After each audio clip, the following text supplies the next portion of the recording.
Listo, bueno, entonces, buenos días. Vamos a empezar entonces con la charla semanal de columna. El día de hoy el tema pues, que vamos a revisar es metástasis espinal con primario desconocido. Digamos principalmente lo que es como el enfoque diferencial en la imagen pero el diagnóstico diferencial en la imagen y el enfoque pues diagnóstico y los estudios pues como a realizar. Entonces, digamos que en cuanto a unas generalidades tenemos que metástasis espinal es, digamos, un término, digamos, vago o general que se denomina, con el que se denomina en general las metástasis tanto vertebrales como a nivel del canal. La gran mayoría pues van a ser en el componente, digamos, del cuerpo o del cuerpo con extensión epidural, pero un porcentaje, digamos, menor también se pueden presentar inicialmente a nivel pues intradural extramedular o ya más raro pues a nivel intramedular. La gran mayoría, digamos, de estas lesiones se van a sospechar inicialmente pues como secundarias o metastásicas, y esto será importante porque hasta el 3 a 4% de los pacientes con metástasis espinal van a debutar pues de esta manera, ¿cierto? En cuanto a las vías pues, de cáncer, van a debutar pues de esta manera con metástasis espinal.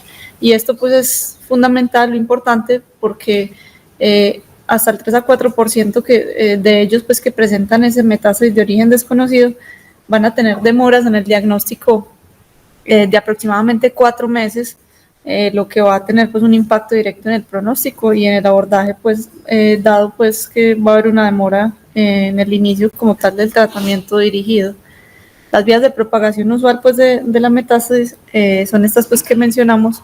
Generalmente se dan por invasión hematógena, pero también se pueden presentar por invasión directa, más que todo pues como a nivel pulmonar o neoplasias pues paraespinales, retroperitoneales. También se da una extensión pues vía linfática y vía espacio subaracnoideo o leptomeningia.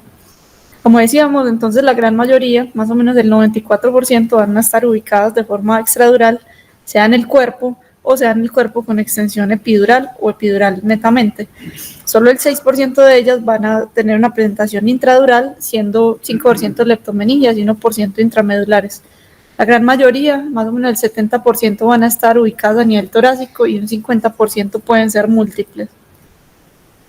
Los primarios, digamos, más frecuentes de las metástasis espinales, esto, digamos, es variable y vamos a ver que va a depender según el tipo de lesión, sea lítica, sea blástica, sea mixta, y por lo tanto, pues también del género. Se desconectó acá.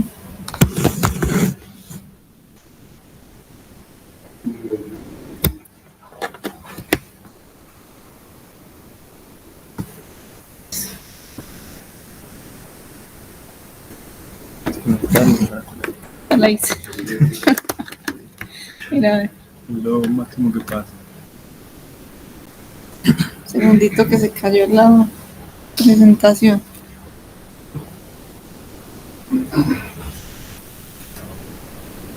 Ay, ok. No, nada. Esto es lo que pasa.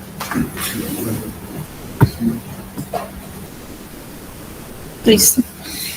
Bueno, entonces continuando con esto, entonces los primarios más frecuentes de metástasis espinales, en lo que siempre vamos a tener que pensar es en el contexto de mujeres, el cáncer de mama, que va a representar casi la tercera parte del total, asociado al cáncer de pulmón, y en los hombres la próstata. Ya digamos en orden descendiente tendremos otros como los linfomas, sea de riñón y menos común de tracto gastrointestinal o melanomas. Entonces, como para hablar unas generalidades como tal, en general los tumores espinales, digamos, para hacer un adecuado abordaje o para hacer como una valoración inicial, es importante determinar como la localización para así tener una sospecha diagnóstica y poder como reducir esos diferenciales.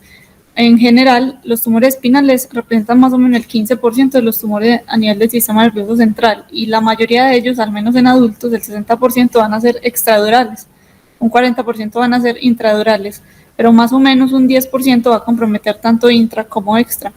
Vamos a diferenciarlos en 3 tipos. Van a estar los tumores que vamos a denominar intradurales, intramedulares, los tumores intradurales pero extramedulares, y los tumores extradurales con extensión o no, o los pues, que tienen componente, digamos, como tal óseo o a nivel vertebral.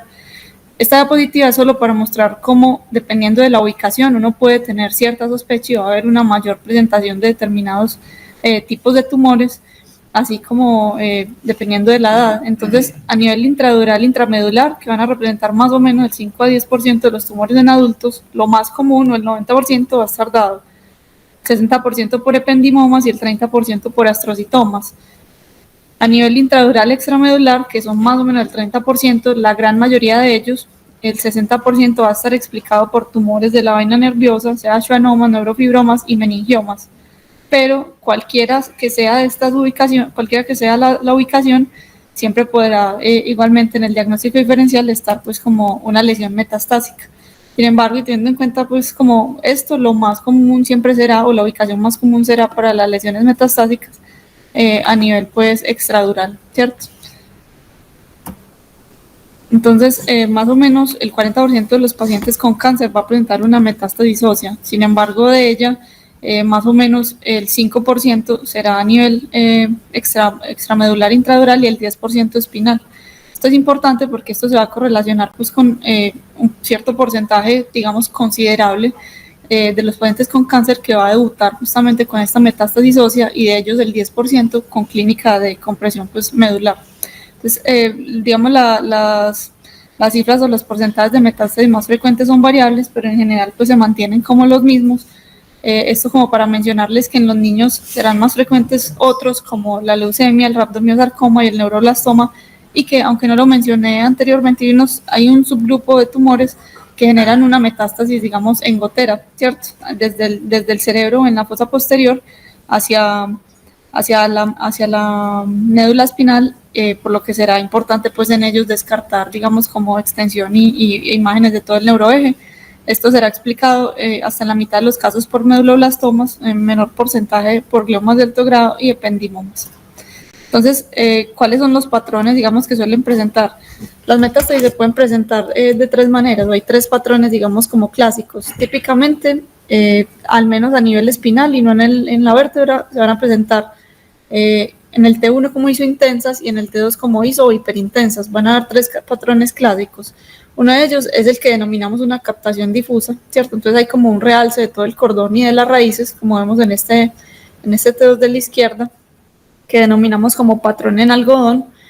Otro patrón que vamos a ver es el patrón, digamos, de nódulos hipercaptantes, típico o frecuente en el cáncer de pulmón, o el patrón de nódulo de masa única, pues que es como lo que solemos ver. Este es el patrón de metástasis o extensión leptomeningia, como en algodón, y ese es el patrón de lesiones, pues como o nódulos puntiformes. La metástasis en gotera se presenta usualmente como metástasis o masa única a nivel del canal. Este es un ejemplo, por ejemplo, de un ependimoma. Entonces, ya pasando, digamos, como al componente más importante de la charla, hablamos como tal de las lesiones extradurales, que decíamos, pues es como la ubicación más frecuente de estos tumores, o de las metástasis, aunque se pueden presentar a cualquier nivel. Es aquí donde apenas el 5% de las lesiones corresponderán a tumores primarios y la gran mayoría serán, pues, como tal, tumores secundarios, teniendo el principal diagnóstico diferencial en las lesiones epidurales con el linfoma, en las lesiones vertebrales con el mieloma y extensión al canal con el plasmocitoma y las metástasis. Entonces, digamos que las metástasis se van a dividir en metástasis blásticas y metástasis líticas, y esto va a ser importante porque nos va a sugerir de cierta manera el posible primario y adicionalmente va a tener una relación directa con el manejo. Los primarios más frecuentes que generan, digamos, metástasis blásticas van a ser el CA de próstata, de tiroides, el CA urotelial, de nasofaringe, el meduloblastoma, y en las mujeres el CA de mama, porque presenta lesiones pues que pueden ser mixtas. Las metástasis blásticas se van a ver de esta manera. Típicamente van a tener un comportamiento que denominamos hipo-hipo, es decir, se van a ver hipointensas tanto en el T1 como en el T2. Usualmente pues pueden comprometer tanto cuerpo, elementos posteriores, pero la mayoría de veces pues van a estar como tal en el cuerpo. Las metástasis líticas, pues por otro lado, van a tener un comportamiento típico en la imagen, que vamos a ver que es hipo en el T1 e hiper en el T2, y va a ser, digamos, incluso mucho más frecuente con primarios, siendo estos los primarios, digamos, que se presentan con mayor frecuencia. Lo que es el CA de mama, o cuando veamos una lesión lítica deberíamos pensar en CA de mama, CA de pulmón, otros pues músculo esquelético y ya menos frecuentemente riñón, tiroides y melanoma.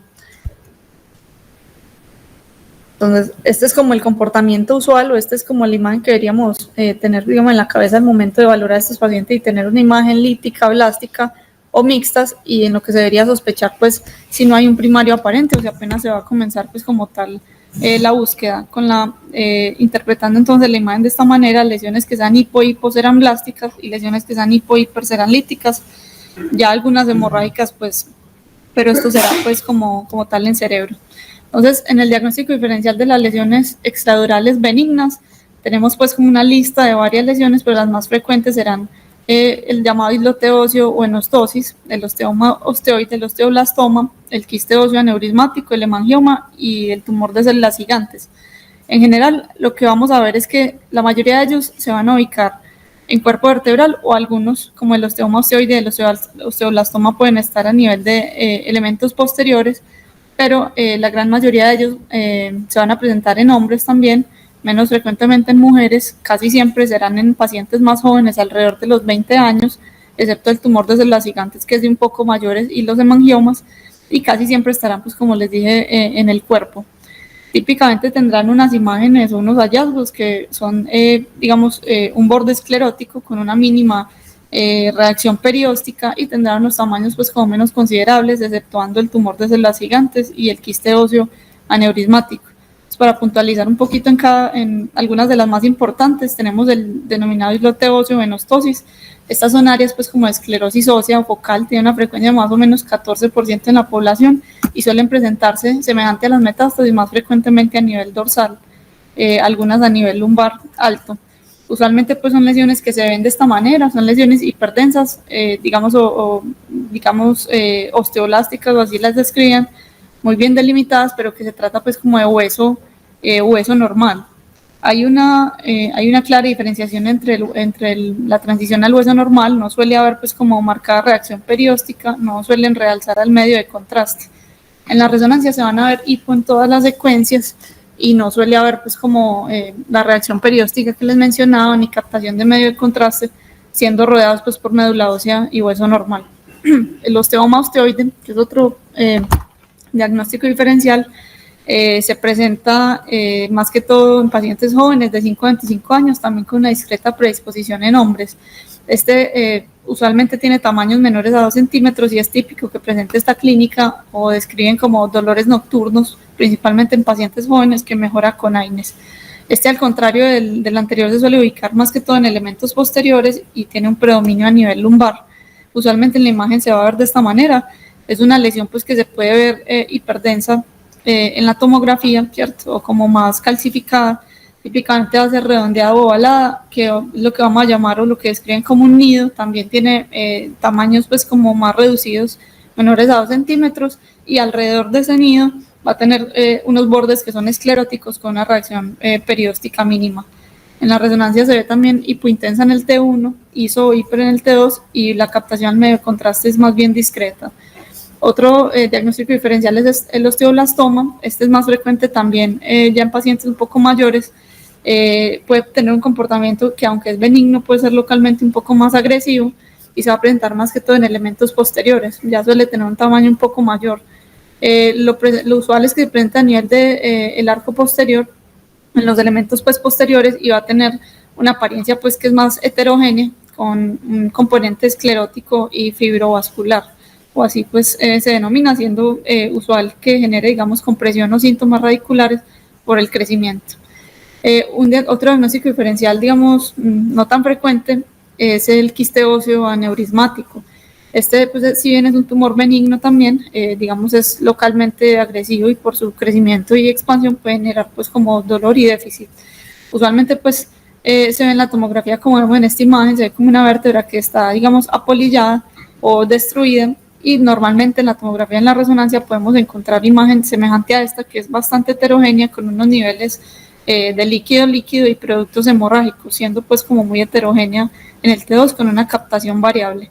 Y ya para finalizar tenemos el hemangioma, pues que ya se revisó en charlas pasadas y que va a tener como unos hallazgos típicos, unas ubicaciones típicas, y va a tener también una presentación clásica según el comportamiento pues en el T1 y en el T2, como habíamos mencionado.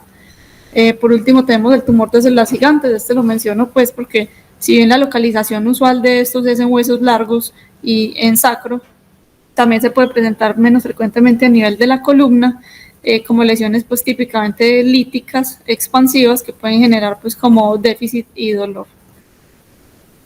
Lo más frecuente pues es que se presenten a nivel del sacro. Ya digamos en el diagnóstico diferencial de estas lesiones extradurales, pues también habrá un componente de lesiones malignas que habrá pues como que describir de estas. Lo más importante será básicamente el mieloma múltiple, este subtipo de plasmocitoma y el linfoma. ¿Qué vemos en ellos? Todos son más frecuentes en adultos por encima de la cuarta y quinta década de la vida, excepto el sarcoma de Ewing, que va a tener pues como dos picos alrededor de los 20 años y posteriormente alrededor de los 50 años. Semejante a los benignos, tiene una discreta predisposición pues como tal, digamos en hombres. En cuanto a la ubicación, estos la mayoría va a comprometer pues, como elementos posteriores, sea porque se ubiquen allí o porque se extiendan hacia allí, erosionen e invadan pues el canal, ¿cierto? Entonces en la imagen típicamente van a ser lesiones con un comportamiento hipo en T1, hiper en el T2, con un realce habido pues del medio de contraste. Entonces, para mencionarlo rápidamente, tenemos lo que es el linfoma. El linfoma pues es como la malignidad más frecuente del espacio epidural, siendo más común el linfoma no Hodgkin, más o menos el 90% será el linfoma de células B. Este va a tener una presentación en las imágenes típicas como una masa que será hiperdensa en la tomografía, que va digamos, a realzar ávidamente al medio de contraste, y en la resonancia va a tener un comportamiento que es ISO o hiper en el T1 e hiper o ISO en el T2. Típicamente pues va a realzar ávidamente al medio de contraste. El otro diagnóstico diferencial y el que hay que tener pues como más en cuenta, principalmente cuando son lesiones líticas y múltiples, es el mieloma múltiple. Este tumor pues básicamente se origina por una proliferación anormal de células plasmáticas monoclonales y no tiene, y si bien decían que se presentaba más que todo a nivel también torácico, pues no tiene pues como una presentación exclusiva y puede diseminarse o presentarse en cualquier ubicación. Tiene varios patrones de presentación, las formas diseminadas y la forma solitaria. Las formas diseminadas son lesiones líticas pues múltiples bien definidas, que es como lo más frecuente, o una osteopenia esquelética difusa. Asimismo habrá, digamos, la presentación de plasmocitoma solitario, que es definido como una lesión que es única y expansiva. El plasmocitoma asimismo tendrá dos presentaciones, un plasmocitoma óseo solitario la mayoría de veces o extramedular. Este típicamente pues genera digamos como una erosión y una destrucción ósea, como vemos aquí en la tomografía del lado izquierdo, y tendrá un comportamiento que es más como ISO o hiper en las secuencias, con una captación pues como el medio de contraste ávida, y que el diagnóstico final se hará más que todo es con la patología. Ya digamos para terminar tenemos el osteosarcoma, si bien es menos frecuente, explica más o menos el 3.5 de los tumores espinales. Este también es más frecuente en adultos, como decía inicialmente. Es importante porque sí tiene un comportamiento pues que es localmente agresivo y que suele generar pues como extensión al canal y compresión y déficit. Entonces, cuando tenemos digamos en general una lesión metastásica en columna, se hace el estudio digamos del primario y se evalúa pues como la clínica inicial, definiendo pues como dos componentes importantes, sea blástica, sea lítica, que son los que de entrada nos van a orientar o nos van, digamos, como a definir el manejo, ¿cierto? Entonces será importante definir, o digamos que tradicionalmente los hemos abordado con el protocolo NOMS, que básicamente es este acrónimo que define, digamos, el déficit neurológico, la parte neurológica, la parte oncológica dada por el diagnóstico por patología y la radiosensibilidad del mismo, digamos, la parte mecánica por el SINS y el estado sistémico del paciente. Basado en estos 4 ítems, el Bilski hablándonos de la parte neurológica y el SINS dándonos, digamos, la estabilidad e indicación de manejo quirúrgico por inestabilidad, es el abordaje usual el abordaje que solemos pues como hacer, ¿cierto? Y con esto, definiendo finalmente si el paciente va a requerir estabilización, cirugía de separación o si será candidato a radiación, ¿cierto? Este es digamos, el escenario usual.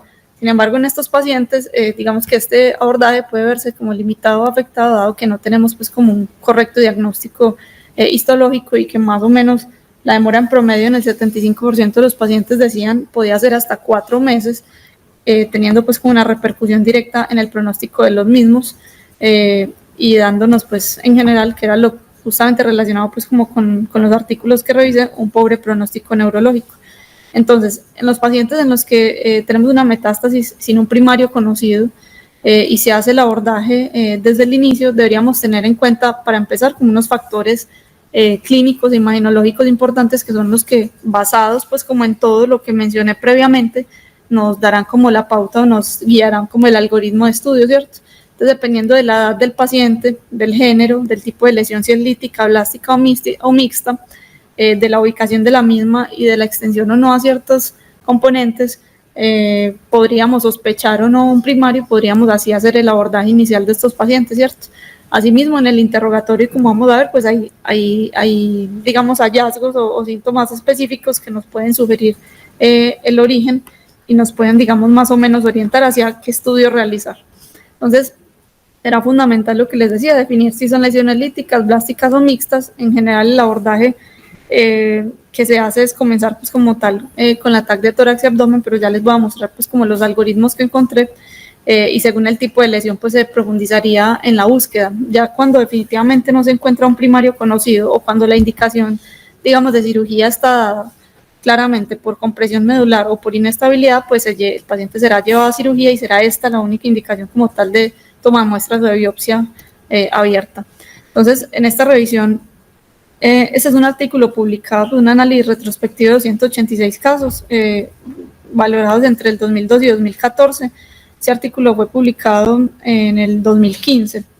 En este revisaban o veían como el abordaje de forma retrospectiva que se había hecho a estos 286 casos y nos intentaban, teniendo en cuenta pues digamos el impacto en el pronóstico que tenían estas metástasis sin primario conocido, nos intentaban dar como un algoritmo de estudio en 9 pasos, ¿cierto? Y el rendimiento de cada uno.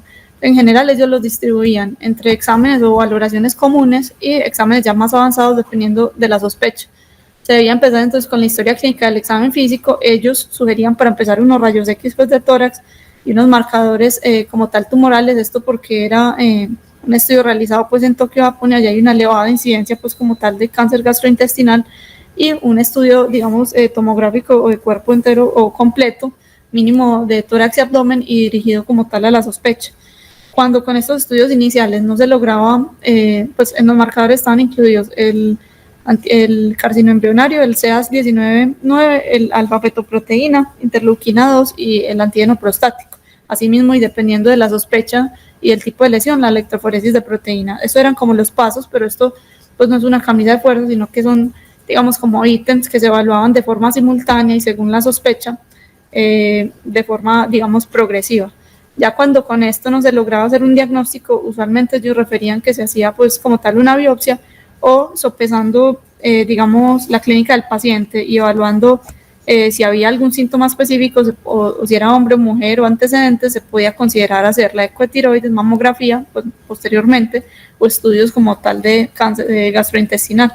Finalmente, lo último que mencionaban era la punción de médula ósea y el PET scan.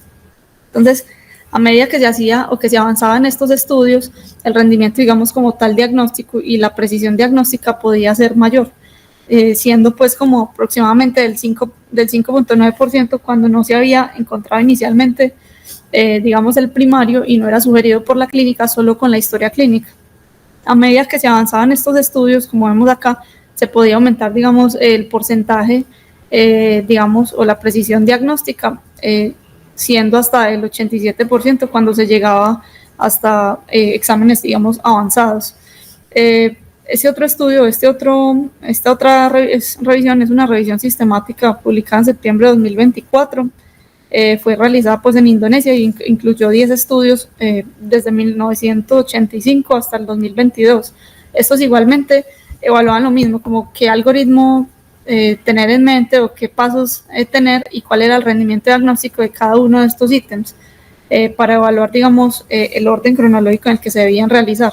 Entonces, según ellos, se debía iniciar siempre también con historia clínica de examen físico. Ellos decían que más o menos el 14% de estos pacientes se iba a lograr, digamos, como el diagnóstico solamente con este abordaje inicial, y esto era solo con los síntomas específicos, síntomas constitucionales y la valoración de la piel. Cuando se, digamos, avanzaba, ellos también mencionaban, y era por la misma ubicación, digamos, geográfica, cuando se avanzaba en estudios, con pruebas de laboratorio o marcadores tumorales se podía aumentar la tasa de detección un 17.3%, incluyendo estos marcadores tumorales, que pues esto es interpretándolo pues más, digamos, como en nuestra ubicación. Usualmente creo que se hace de forma más tardía, pero era pues como lo que ellos referían en estos estudios. Y posteriormente, si bien la resonancia magnética del estudio inicial y el gol estándar para evaluar estas lesiones metastáticas, cuando con esto no era suficiente, digamos, para detectar o sugerir un primario, el paso a seguir era realizar pues una serie de tomografías de tórax, abdomen y pelvis, y referían que solo con la tomografía de tórax se aumentaba la tasa de detección hasta un 26.7%, y si se incluían gammagrafías sobreóseas de forma más tardía, otro 23.9%, y que la biopsia única, cuando todos estos habían sido negativos, podía tener una tasa de detección de 38.2% más con respecto a los estudios previos, pero esto pues era muy variable. Entonces, en este mismo estudio, digamos, esta fue la presentación de los pacientes con metástasis espinales con un primario desconocido. Más o menos el 32% eran lesiones solitarias y el 67% eran lesiones múltiples, y esto también tenía una correlación directa, digamos, con la tasa de supervivencia, ¿cierto? De las lesiones múltiples, generalmente pues eran a nivel digamos, óseo, no solo a nivel de la columna, sino a nivel de la pelvis y extremidades, teniendo una relación directa pues con la mortalidad, como vemos pues como en esta gráfica de Kaplan-Meier. Las metástasis múltiples tenían una mortalidad, una supervivencia pues en términos de meses mucho menor, siendo la media en metástasis solitarias de 39% y metástasis múltiples, de 39 meses, y en metástasis múltiples de hasta 16 meses. ¿Cuáles fueron los tipos de cáncer que ellos finalmente, y luego de avanzar en este algoritmo, encontraron con más frecuencia? Como siempre, o como decíamos al principio, el más frecuente, hasta el 25% de los casos, será el CA de pulmón finalmente. Y en estos pacientes, y dado que no se encontraba y se avanzaba en el algoritmo, a considerar importante será el mieloma, el CA de próstata, el linfoma y el CA de riñón. Esto, digamos, que abarcaba la gran mayoría de primarios, digamos, sin diagnóstico. Igualmente, se mencionaban otros pues mucho más raros, como al final del algoritmo, que serían básicamente el cáncer de hígado y todo el componente, digamos, como gastrointestinal, que son pues como los estudios más tardíos. En cuanto a los marcadores, ellos pues mencionaban, bueno, esto es importante porque pues yo me preguntaba como qué necesidad, o que pues, si finalmente se va a realizar una tomografía, pues qué necesidad o qué importancia tiene realizar unos rayos X de tórax, sabiendo que finalmente la mayor tasa de detección estará dada por la TAC, y estos pacientes estarán pues como en estos centros de mayor nivel. Y en este estudio mencionaban pues que con los rayos X de tórax se lograba únicamente a nivel del cáncer de pulmón y el timoma, se lograba hasta el 45% pues como la detección en pulmón y 50% en timoma. Es decir, para el resto pues como de lesiones pues tenía una muy baja tasa de detección, e incluso para estos dos pues que deberían verse pues como con mayor facilidad, por lo que pues, deberíamos pues como iniciar con tomografía de tórax y abdomen, más como en nuestro contexto, ¿cierto? Los marcadores que ellos mencionaban fueron los que mencioné inicialmente, ¿cierto? El antígeno carcinoembrionario, el antígeno de próstata, el CA19-9, el alfa-fetoproteína, interleuquina 2, y dependiendo del tipo de lesión y la edad del paciente, pues la electroforesis de proteína, así como el CRAB o todo el algoritmo, pues como tal, el acrónimo pues de estos pacientes, ¿cierto? Con estos marcadores, esta era la tasa de positividad, y generalmente estos eran los tumores que se presentaban cuando estaban pues positivos, ¿cierto? Todos ellos, el carcinoma embrionario relacionado con el cáncer de pulmón y básicamente de colon y gástrico, y el PSA directamente con el de próstata, el CA119-9, más que todo con el cáncer pancreático y también colorectal, y la alfa-fetoproteína más con lesiones a nivel del hígado y de vías biliares. En cuanto a las imágenes ya o a las tomografías, tenemos que estos se pueden, solamente con las tomografías de tórax y abdomen se podían lograr unas tasas de detección de hasta el 88.9%, y para el cáncer de pulmón, mama 91% y 100% en timomas y glándulas submaxilares. digamos que el componente o el menor desempeño de este tipo de tomografías estaba dado en el cáncer de tiroides y en el cáncer de páncreas y estómago. Entonces, si finalmente no se encuentra, digamos, diagnóstico con estos pasos iniciales, el paso a seguir sería la biopsia, ¿cierto? Entonces, esta biopsia en las revisiones, digamos, en los artículos que encontré se mencionaba casi siempre como guiada por TAC o percutánea. Realmente, el enfoque es, si no hay primario hasta este punto del algoritmo, debería hacerse una biopsia percutánea o desde el principio en caso de que el paciente tuviera déficit o deterioro neurológico. Si la biopsia es negativa, esta pues se podría considerar repetir teniendo pues aquí como evaluando, digamos, cómo optimizar o cómo mejorar esa precisión diagnóstica y pues básicamente debían hacerse biopsias o recomendaban biopsia guiada por TAC o percutánea y la única indicación que encontré para biopsia abierta era si había déficit o compresión. Esto es importante porque adicionalmente mencionaban que hasta el 1.7 a 17% de los pacientes con un cáncer, un diagnóstico previo, podía tener pues como un cáncer sincrónico, una segunda lesión neoplásica o inducida al realizar un PET scan, y esto era principalmente en el grupo de tumores asociados al tabaquismo como pulmón, cabeza y cuello, entre otros. Entonces, esto debía pues como evaluarse principalmente pues según el tiempo de evolución y las medidas que hubieran recibido previamente. En cuanto a la biopsia, entonces, esta revisión publicada en el 2019 básicamente intentaba comparar o cómo optimizar, digamos, ese resultado de la biopsia, y ellos compararon las técnicas de la toma de muestra o de la biopsia percutánea dirigida por la imagen o dirigida como tal por un PET-CT y guiado hacia el área, digamos, de mayor tasa o actividad metabólica o core, o hacia un área, digamos, como más periférica de fibrosis o necrosis, ¿cierto? Un área más reactiva. Ellos decían que cuando se hacía esa biopsia, o que en caso de tener una biopsia negativa y de contar pues con esta, el realizar, digamos, una biopsia guiada por el PET-CT hacia las áreas de mayor tasa metabólica, podían aumentar la precisión diagnóstica hasta un 97.62%, y no había ninguna diferencia pues con hacerla solo guiada por TAC, obviamente, porque era el mismo procedimiento en términos de complicaciones. Finalmente, y como para terminar, hay algunos scores que se han evaluado más que todo en metástasis cerebrales, en general en cualquier tipo de primario o en primario de pulmón, como son el GPA y el RPA. Estos, digamos, que nos intentan o son útiles para los oncólogos o neurooncólogos para, digamos, darnos como un pronóstico en términos de meses y facilitar así la toma de decisiones. En estos pacientes con metástasis de origen desconocido, pues es mucho más difícil, ¿cierto? Porque estas metástasis de origen desconocido pues van a tener un pronóstico que es pobre desde el inicio, dado no solo por el tipo de cáncer, sino por la demora como tal en el diagnóstico, ¿cierto?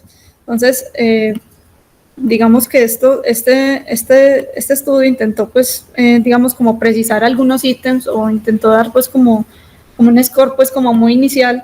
Evaluó, digamos, 228 pacientes de forma retrospectiva, y luego, evidenciando estos 6 factores pronósticos, los evaluó de forma prospectiva, ¿cierto? Básicamente, lo que ellos encontraron es que habían 6 factores independientes que se podían relacionar directamente con un más pobre pronóstico en estos pacientes. Los factores, digamos, que ellos encontraron fueron básicamente la patología, y pues obviamente en este grupo de pacientes no es posible porque es un primario, digamos, oculto, pero sí hay ciertas características en la patología que nos podrían, digamos, orientar hacia un mejor o peor pronóstico. Estos son básicamente los adenocarcinomas, suelen tener en general un mejor comportamiento, y estas características sí pueden ser dadas por la patología, si no haya un primario, con un mejor comportamiento que los tumores de células escamosas o obviamente pues de origen desconocido.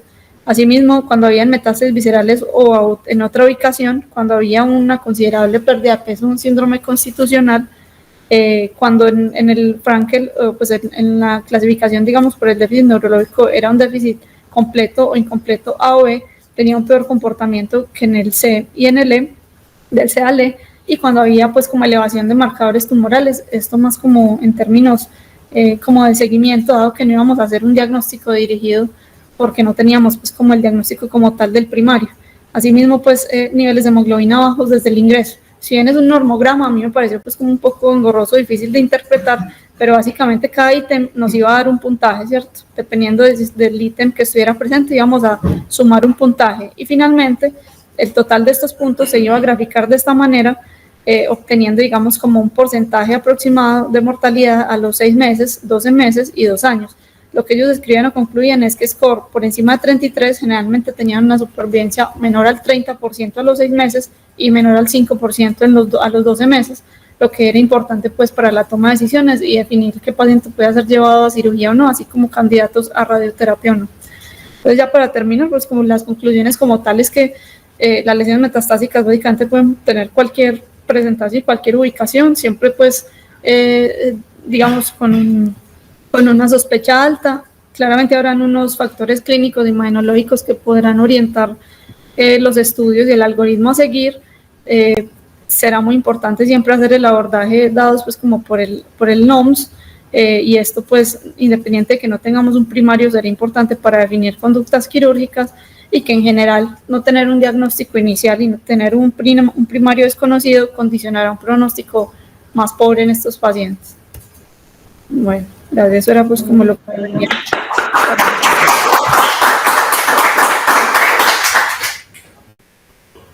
Camilita, yo tengo dos inquietudes, o tres. La primera, ¿cuál es la importancia de hacer tanta diferenciación entre si una lesión es plástica o lítica? Yo entiendo que con respecto al enfoque diagnóstico, sí, las líticas están más en tórax, en mama, las plásticas en próstata, pero desde el punto de vista de tratamiento, ¿eso tiene alguna importancia, sabes? Sí, claro, como mencionaba, cuando hacemos la evaluación del NOMS, el CINS y el BILSC inicial, en el CINS de entrada y obviamente por la formación como tal de las lesiones blásticas y líticas, será fundamental saber pues, si son líticas o blásticas, porque las líticas condicionarán pues como un mayor grado de inestabilidad, un puntaje más alto adicionalmente en el CINS y podrían llevarnos a tomar decisiones pues quirúrgicas por inestabilidad.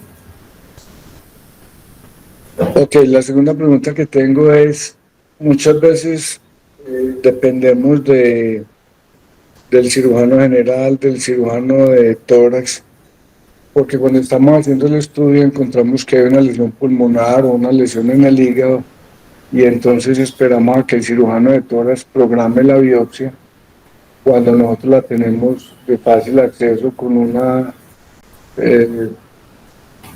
biopsia que nosotros podemos hacer y entonces no dependemos del otro. Lo que yo he visto es que las biopsias de la columna por lo general lo guían a uno perfecto a dónde está la lesión. Entonces, ¿qué tan importante es enfocarnos en el diagnóstico del posible primario, sabiendo que nosotros rápidamente podemos llegar a un diagnóstico sin depender de la otra especialidad? No sé si me entendiste la pregunta. Bueno, yo diría, profe, que sí es importante hacer ambas biopsias, no solo digamos en términos de diagnóstico y para hacer como un diagnóstico en la patología más certero y así definir específicamente el manejo a seguir, sino por lo que mencionábamos del porcentaje de pacientes que adicionalmente pueden tener otro tipo de cáncer de forma sincrónica.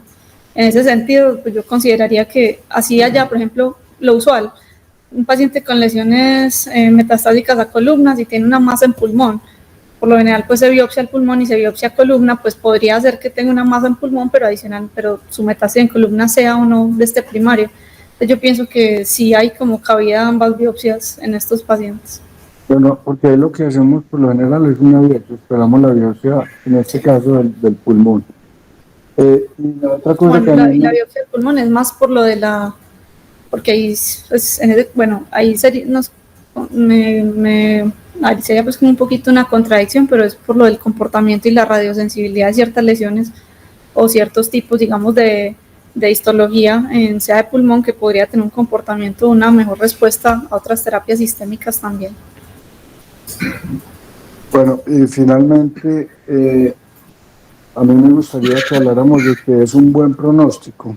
¿Por qué razón? Porque, por ejemplo, aquí recientemente tuvimos un paciente que nos interconsultaron por unas metástasis y cuando el oncólogo nos dice que el paciente tiene muy buen pronóstico, nosotros le preguntamos qué es buen pronóstico y él nos dice, no, ese paciente tiene 3 meses de sobrevida. Entonces yo creo que aquí hay que también cada uno considerar qué es buen pronóstico porque me parece que nos estamos yendo ya para un extremo y lo que curiosamente se decía que los oncólogos miden el pronóstico en milisegundos, yo creo que se está volviendo ya cierto. Entonces, por ejemplo, esa paciente particularmente que nos hicieron operar porque fuimos, bueno, la responsabilidad es individual y cada uno define qué operar, pero cuando uno está en un grupo se siente acosado. Yo esa paciente particularmente la vi 15 días después de la cirugía y un desastre completo, pues. Entonces, no sé. Pues yo creo que una cosa es decir buen pronóstico y otra cosa es decir un pronóstico suficiente para considerar como una intervención. En general, yo creo que eso también, creo que no hay como no es una camisa rígida, finalmente es una decisión como tal del cirujano siempre, pero apoyada, digamos, de lo que se mencionaba, por ejemplo, en el estudio del SCORE, ellos decían que los pacientes que cuando hablaban de los puntajes hasta 6 meses, decían como pacientes con tasas, pues, digamos, de supervivencia menores a 6 meses considerablemente, no solían ser candidatos pues como a ningún manejo invasivo y para ellos 6 meses era como el tiempo para considerar intervenciones quirúrgicas, por ejemplo. Entonces yo creo que eso es como para sopesarlo, ¿cierto? Una cosa es decir buen pronóstico creo que la gran mayoría, ninguno tendrá, pues la gran mayoría de ellos no tendrá, pero un pronóstico suficiente como para considerar al menos una cirugía que digamos podría ser 6 meses, pues es como el tiempo que yo considero, pero eso no es algo, es extrapolado de ese estudio y de la experiencia, diría. Ok, yo no tengo más preguntas. Si alguien tiene algún comentario, adelante. Adelante, Rubén.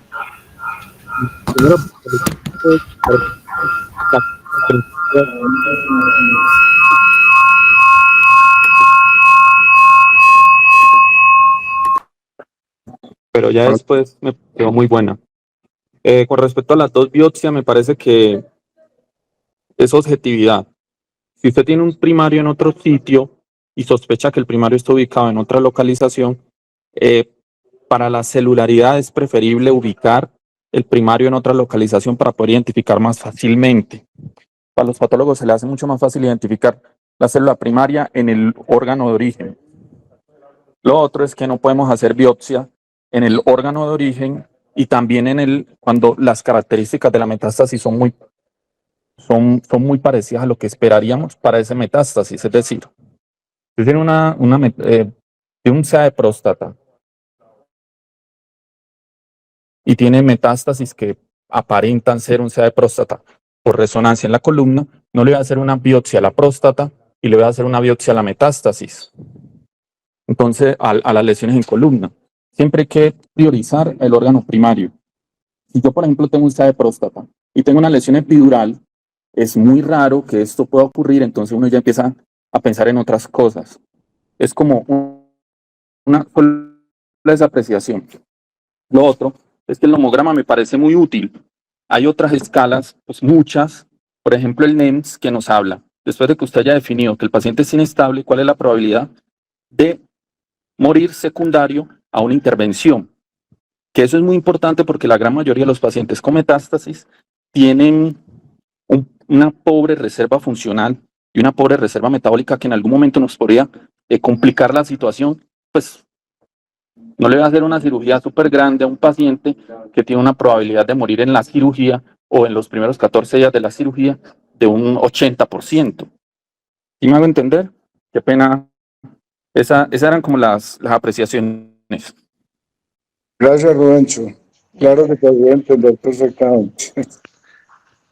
Excelente, Rubencho, muchas gracias. ¿Algún otro comentario? El doctor Abello, Sebastián, que tienen un volumen importante de cáncer y metástasis quieren hacer algún comentario.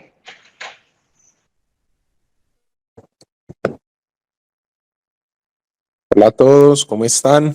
Yo tengo una pregunta para los cirujanos de columna.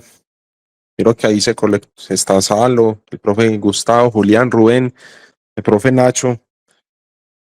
Con el abordaje en este tipo de pacientes con primario desconocido, en su experiencia, primero, la primera biopsia a ustedes, ¿cómo les gusta hacerla en un primario desconocido? ¿Les gusta hacerla percutánea? ¿Les gusta hacerla abierta? ¿O les gusta contar con la ayuda del radiólogo para hacer una biopsia más guiada, como ese estudio que mostraste en metástasis óseas? La segunda pregunta sería, en ese caso de primera biopsia negativa, ¿cómo abordan una segunda biopsia? ¿Vuelven y eligen el primer procedimiento que hicieron o se van hacia un procedimiento abierto? Y la tercera es, en su experiencia, ¿cómo les ha ido haciendo biopsias percutáneas de lesiones blásticas? Gracias.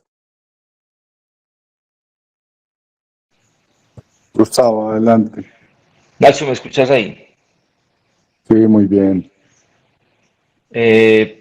Bueno, si nadie más quiere hacer comentarios, pues yo comento ahí varias cosas. No, pues digamos que en cuanto a la pregunta de la biopsia, obviamente las biopsias siempre se deben hacer percutáneas. El rendimiento de la biopsia percutánea en enfermedad metastásica, pues digamos que es bueno. Obviamente hay que usar el sistema de biopsia espinal adecuado para tener un volumen adecuado durante la biopsia. Recientemente hemos tenido como dificultades con eso porque antes, pues, hablando específicamente de marcas Johnson, tenía una biopsia muy buena, después una aguja de biopsia muy buena que tenía un diámetro interno de 3.5 milímetros, después Medtronic también tuvo una muy buena y también cambió y ha disminuido como la disponibilidad de todos estos sistemas de biopsia. Entonces, en general, la biopsia percutánea, obviamente teniendo como un buen sistema de biopsia. Cuando las biopsias no son positivas, pues hombre, pues hay otras alternativas. Pues digamos que o buscar otra lesión que sea más accesible, donde uno pueda tener un mejor volumen de la muestra, o usar el PET para, para, eh, para dirigir la biopsia. Es una biopsia guiada por imágenes funcionales como el PET, considerando que hay tumores que por su rápido crecimiento y por la necrosis que hay específicamente alrededor o en la parte más periférica de la lesión, pues a veces tiene un rendimiento bajo. Y con las lesiones blásticas a veces es difícil llegar a tomar una biopsia de una lesión blástica, pero yo pienso que pues en general siempre logra uno tomar alguna muestra pues como para mandar al patólogo. No sé si después de esto alguien más tiene algún comentario, pero bueno, digamos que yo voy a hacer algunas predicciones puntuales como para seguir con la discusión. A mí lo que me parece en este tema que Camilo me pareció que lo expuso muy bien, o sea, lo hizo de una forma muy ordenada.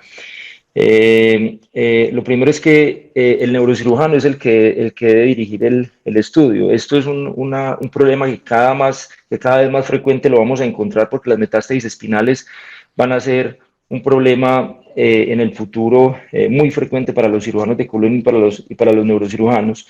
Entonces, digamos que nosotros somos los que de alguna forma tenemos que dirigir el estudio. Con el respeto, por ejemplo, que se merecen otros especialistas como los internistas, a veces uno nota que no tienen como la capacidad de hacer un abordaje diagnóstico adecuado. Por ejemplo, a muchos pacientes les mandan gammagrafía y ya se sabe que la gammagrafía tiene un abordaje, tiene un rendimiento diagnóstico muy bajo, del 20, del 20, 25%.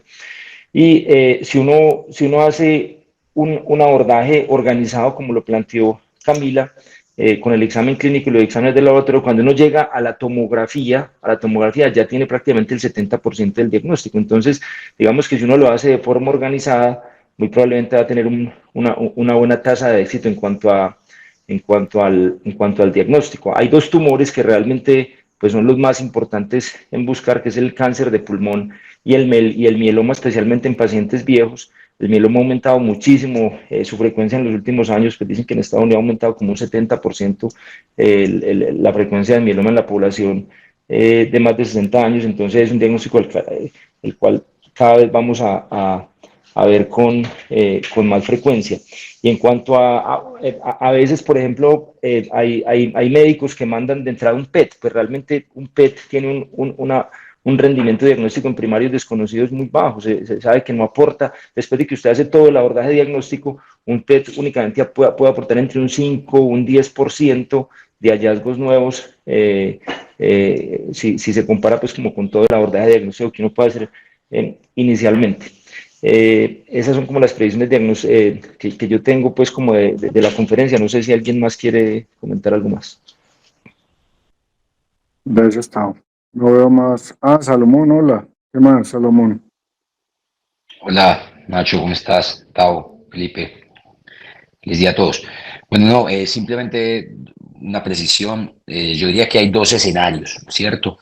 El paciente que se presenta con déficit neurológico, que viene progresando y que claramente es quirúrgico, ¿cierto? Entonces, cuando se decide realizar cirugía, pues el valor de la congelación, o sea, de hacer la disección, la descompresión, tomar una muestra de tumor y enviar, ¿cierto? Porque aquí prima el déficit neurológico y la necesidad de una descompresión y estabilización pronta, ¿cierto? Ya el segundo escenario es el paciente que nos da tiempo para estudiarlo, ¿cierto? Y desde hace 10 años, o sea, desde que yo estoy en residencia todavía, en nuestro medio en Colombia seguimos hablando de el bajo rendimiento de las agujas con radiología y como que seguimos estancados y no se habla con los radiólogos y no se avanza, ¿cierto? Digamos que aquí se detectan problemas, se hablan con los equipos de radiología, se mejoran o se compran. Yo sé que hay algo de, pues en cuanto a la infraestructura o la adquisición, pero es simplemente insistir en el problema. Y por ejemplo aquí cuando el radiólogo hace una biopsia vertebral con aguja, tiene altísima precisión, ¿cierto? Lo otro es, sí, de acuerdo, el internista yo creo que está muy ocupado tratando la diabetes descompensada, la hipertensión, etcétera, pero es involucrar al especialista de la patología que uno está sospechando. Por ejemplo, si sospecha un melanoma, directamente dermatología. Y Tao alguna vez me lo dijo, es crear equipos, ¿cierto? Entonces, crear equipos es involucrar oficialmente. Tenemos la tendencia a la informalidad también en Colombia. Entonces, por un ladito hablamos, no, yo, por ejemplo, aquí se hace interconsulta a hematología si estoy, o hematonco si estoy sospechando un mieloma, interconsulta de una vez a radiooncología o a oncología, ¿cierto? Y siempre son, obviamente, mantener, sí, el neurocirujano o el cirujano de columna, liderar el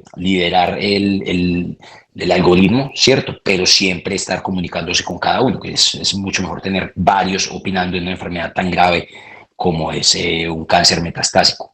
Y para terminar, ¿cierto? Hay una serie recientes, las de Vancouver, Brian Kwon, Nicolás Dea, Chase Morgan, que empiezan a hablar de la importancia de, porque antes como que planificábamos mucho una cirugía, un paciente muy frágil, con múltiples comorbilidades, osteoporosis, digamos que con déficit neurológico, entonces ya estábamos pensando en la fusión, 2 niveles por encima, 2 por debajo, más corpectomía, pero ahora y las series están empezando a hablar y a modificar la técnica quirúrgica, hablando cada vez más de cirugía de separación, con percutáneos, ¿cierto? Y quizás tornillos cementados, uno por encima, uno por debajo, y énfasis en cirugía de separación. Inclusive están desarrollando antes, entonces hablábamos del cilindro expandible de titanio, pero entonces eso aumenta los costos y ya han mejorado como las técnicas. Ya ahora hay como unos cilindros hechos en PIC con las superficies de contacto hechas en titanio porótico y por dentro con una cavidad para cementar además, ¿cierto? Que eso disminuye los costos pues la técnica quirúrgica también digamos que el tiempo quirúrgico es mejor, la técnica quirúrgica es más fácil. Entonces son también como cosas que quería adicionar ahí a la discusión.